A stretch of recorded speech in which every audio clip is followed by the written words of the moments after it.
અમાર ગામે જોવે જ ના, મંદિર બંદી તોડી એ જ કરી દેવાનું, જોવે જ ના આગે બસ।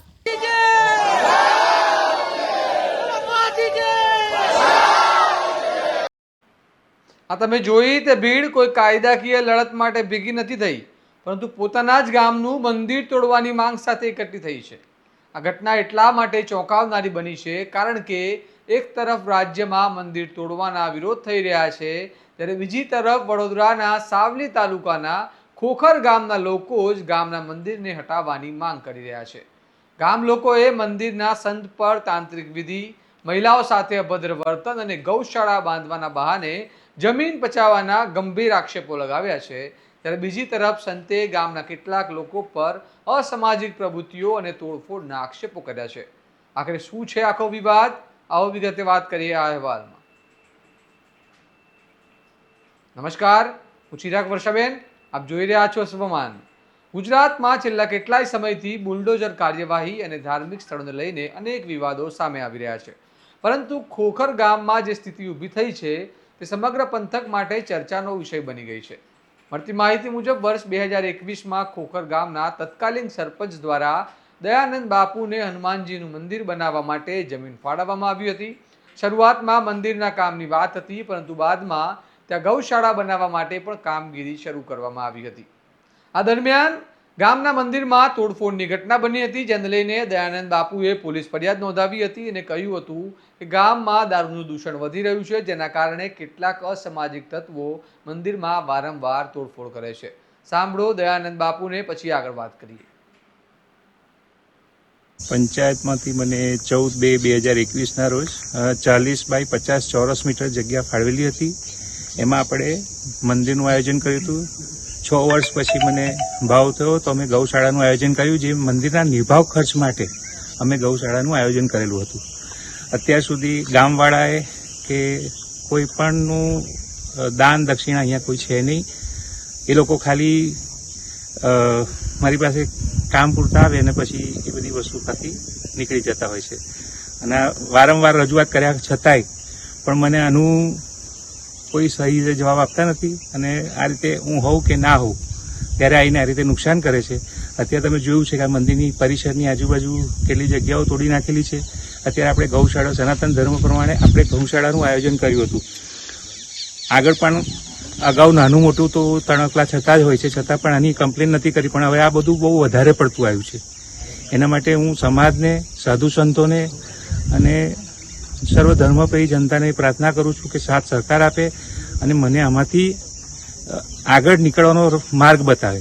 બીજી વસ્તુ, હું પોલીસ પ્રશાસનને અને પત્રકારોને પણ આહ્વાન કરું છું કે તમે આવો અને રીતસરનો ન્યાય આપો। આપણે સનાતની છે, સનાતન હિન્દુ ધર્મ પાળનારા છે, અને ગૌ એ આપણું મેઇન છે। આપણે ગૌશાળા બનાવી રહ્યા છે, જો આપણા હિન્દુ જ હિન્દુના દુશ્મન થશે તો આપણે સમાજ ક્યાં જઈને અટકશે। અને બીજું, પરિસ્થિતિ પણ એવી છે, ઘણી વખત અહીંયા દારૂનું વ્યસન પણ અહીંયા ગામમાં વધારે છે, એના લીધે ઘણી વખત અમને માનસિક શારીરિક રીતે પણ અહીંયા હેરાન થતા હોય છે, અને એનો કોઈ જવાબ જ નથી આપી રહ્યા। છતાંય હું સ્વખર્ચે મારાથી જાય એટલું કરું છું। પ્લસ આ તોડફોડ કોને કરી છે? અનકોન્શિયસ માણસો રાત્રે આવીને કર્યું છે, દિવસે કોઈ કર્યું નથી। આપનું નામ? પરમ પૂજ્ય દયાનંદજી બાપુ, ગુરુ શ્રી શિવાનંદજી બાપુ, નાગાફોદ નિરંજની અખાડા। બીજી તરફ ગઈકાલે ગ્રામ લોકોએ સભા ભરી હતી અને દયાનંદ બાપુ પર ગંભીર આક્ષેપો લગાવ્યા હતા। તેમનું કહેવું છે કે દયાનંદ બાપુ મંદિરના નામે મેલી વિદ્યા કરે છે, તળાવમાં ગંદકી કરે છે, અને મહિલાઓ જ્યારે ઢોર ચરાવવા જાય છે ત્યારે તેમની સાથે અભદ્ર વર્તન કરે છે અને ગંદા ઇશારા કરે છે। ગામ લોકોનો વધુમાં આક્ષેપ છે કે મંદિર માટે અપાયેલી જમીન પર ગૌશાળા બાંધવામાં આવી રહી છે, તેના માટે તંત્ર પાસેથી કોઈ મંજૂરી લેવામાં નથી આવી, જેના કારણે હવે ગામ લોકો મંદિર તોડવાની અને દયાનંદ બાપુને ગામમાંથી દૂર કરવાની માંગ કરી રહ્યા છે। સાંભળો ગ્રામજનો આ મામલે શું કહી રહ્યા છે। અમારા ગામે જે બાવો રહ્યો છે ને તેને કાઢવાનો જ છે અમારેથી। આદમી કોઈ ઘેર રહેતા નહીં, બૈરો ઢોરો ચારવા જાય છે, કપડો પહેરતો નહીં, કપડો વગર ફરે છે, લંગો ટેકલી બધીને બૈરો ધોવા હરખો જતો નહીં, એની લીધે અમારા ગામે જોવે જ ના, મંદિર બંદી તોડી એ જ કરી દેવાનું, જોવે જ ના આગે બસ। તમારી માંગ પૂરી નહીં થાય તો તમે શું કરશો? શું કરશું? આગળ જશું, ગોધીને આગળ જશું। ગઈકાલ રાતે જે બનાવ બન્યો છે હનુમાનજીના મંદિરે, તો મહારાજનું એવું કહેવું છે કે ગામજનોએ તોડી નાખ્યું છે અને જે નુકસાન કર્યું છે ગામજનોએ કર્યું છે, દારૂ પીને ધમાલ કરીને બધું તોડફોડ કરી છે. બરાબર, અહીંયા અમે કોઈએ કર્યું નથી અને એમને પોલીસ ઇન્કવાયરી કરાઈ છે, તેમજ પોલીસ પ્રોટેક્શન બી માગેલું છે. મહારાજ જ્યારે 2022 કે 21ની અંદર જ્યારે આવ્યા તેમને એવું કીધું હતું કે મને સપનું આવ્યું છે, મારે હનુમાનજીનું મંદિર બનાવીને ગામને ભેટ કરવી છે. તે વખતે જે તે સમયે ઠરાવ કરી એવું મંદિર માટે જગ્યા આપી હતી 24 બાય 50 ફૂટની. હવે એમને મંદિર બનાવ્યું એનો અમને કોઈ વિરોધ નહોતો તે વખતે, પણ અત્યારે એ ગૌશાળાનું નિર્માણ કરી રહ્યા છે અને એની કોઈ પરમિશન એમને લીધેલી નથી. જિલ્લા વિકાસ અધિકારીની પરમિશન લેવાનું બી અમે કીધેલું હતું, તે બી એમને કોઈ લીધી નથી અને વધારાનું બાંધકામ કરે છે. ગૌશાળા એ બનાવશે તો અમારી ગાયો ભેંસો કઈ જશે. બીજું કે અમારે ગામ એક તટસ્થ થઈને પહેલેથી રહે છે અને અમારી ગામની અંદર એ 2 ભાગ પાડવાનું કૃત્ય કરી રહ્યા છે અને ગાયો ભેંસો લઈને જે અમારા લેડીઝ જતા હોય છે ગૌચરની અંદર તે કશું વિચારતા નથી અને એ કર્યા કરે છે, અભદ્ર ઇશારાઓ કરે છે. તેમજ બીજું બધું આપની માંગ શું છે? અમારો એક જ માંગ છે કે જે ઠરાવ જે કરેલો છે અમારે રદ કરવાનો છે.